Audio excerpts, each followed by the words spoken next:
आता पाहूया टॉप 9 महत्त्वाच्या बातम्या। नागपुरातील हॉटेल व्यावसायिकांना सिलेंडरचा तुटवडा। 4 दिवसांपासून व्यावसायिक सिलेंडर न मिळाल्याने अडचण। सिलेंडरचा पुरवठा न झाल्यास व्यवसाय बंद करण्याची वेळ। नाशिकची तर्रीदार मिसळ महागण्याची शक्यता। व्यावसायिक गॅस सिलेंडरचे दर वाढल्याने मिसळचे दर देखील वाढण्याची शक्यता। व्यावसायिक गॅस काल 2200 रुपये तर आज 2400 रुपये इतका झाला। कोल्हापुरात गॅस एजन्सीच्या कार्यालयासमोर रांगा।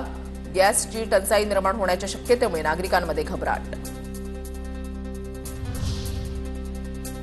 महाराष्ट्र राज्य माध्यमिक आणि उच्च माध्यमिक मंडळाची आतापर्यंतची सर्वात मोठी कारवाई। 10वी आणि 12वीच्या परीक्षांमध्ये गैरकारभाराप्रकरणी आतापर्यंत 81 जण निलंबित। संबंधित अधिकारी आणि कर्मचाऱ्यांवर फौजदारी कारवाई होणार।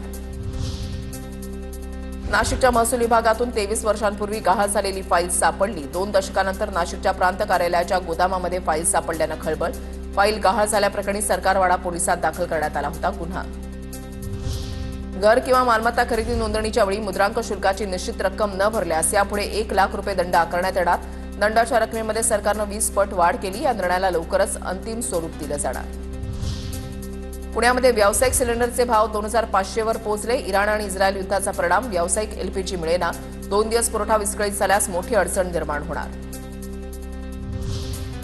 यंदाच्या उन्हाळ्यामध्ये देशाच्या अनेक भागामध्ये उष्णतेच्या तीव्र लाटांचा अंदाज। देशातील बहुतांश भागामध्ये कमाल तापमानामध्ये सरासरीपेक्षा होणार वाढ। पूर्व आणि मध्य भारतासह देशाच्या अनेक भागांना हवामान खात्याचा सतर्कतेचा इशारा।